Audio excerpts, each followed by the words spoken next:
Bagaimana cara menanggulangi fitnah kabar bohong dalam Islam? Bapak Ibu Saudara sekalian,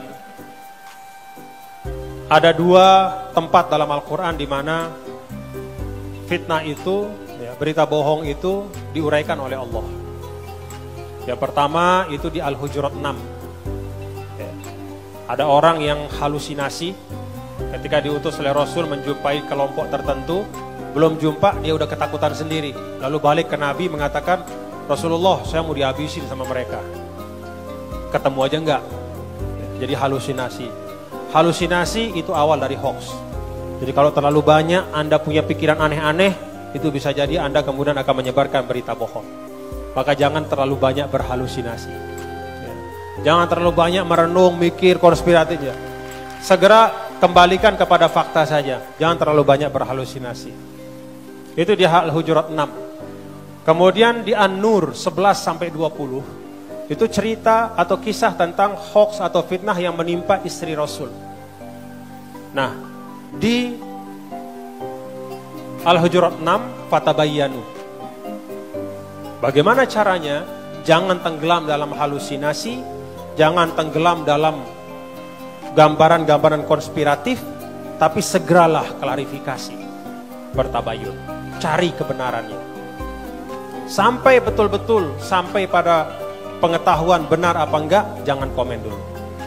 Itu Al-Hujurat 6. Di An-Nur, bagaimana cara melawan hoax atau fitnah? Yang pertama, Zonnal mu'minuna wal mu'minatu bi anfusihim khaira. Itu resep yang pertama. Apa artinya? Ketika mendengar berita bohong, itu segeralah perkokoh husnuzon satu sama lain. Jadi kalau kita mendengar berita bohong, kita langsung membangun sugesti dalam diri kita. Itu benar, nggak benar tuh berita. Kita ini kan sesama bangsa Indonesia ini bersaudara. Nggak mungkin lah ada sekelompok teman yang lain itu ingin menghancur. Nggak benar itu. Kita semua ini baik kok. Kita semua ini selama ini sudah diikat dengan persaudaraan, kebersamaan. Jadi berhusnuzon. Itu yang pertama. Yang kedua, waqalu hadza ifkum mubin. Jangan diam. Melawan hoax itu bukan dengan diam dan berdoa sendirian, enggak.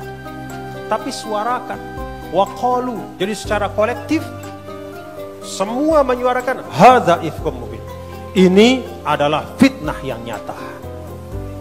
Melawan hoax tidak dengan diam, tidak dengan berdoa saja kepada Allah supaya itu dihilangkan, tapi waqalu hadza ifkum mubin.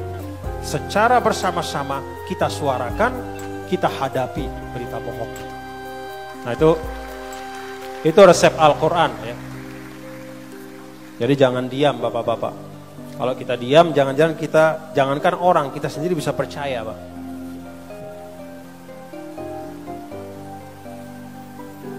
Bolehkah kita menyampaikan ujaran kebencian kepada yang memfitnah kita? Kalau kita balik, jadi sama dengan mereka. Kalau kata Rasul, la takunu imma'ah, jangan menjadi pembebek. Siapa pembebek itu? Rasul jelaskan, pembebek itu adalah orang yang punya prinsip, kalau orang baik saya ikut baik, kalau orang jahat saya balas kejahatannya, ikut jahat juga. Apa kata Rasul? Wattinu anfusakum. Kokohkan dirimu pada kebaikan. Orang baik, ya memang kita baik. Orang tidak baik pun, kita tetap memberi dan membalas dengan kebaikan. Jadi kalau ada orang buat hoax, kita jangan bikin hoax juga, Bapak-bapak Ibu ya. Kalau ada orang hoax, buat hoax ya kita balas dengan apa yang benar, sambil kita ingatkan ya, bahwa hal itu akan memudaratkan untuk semua.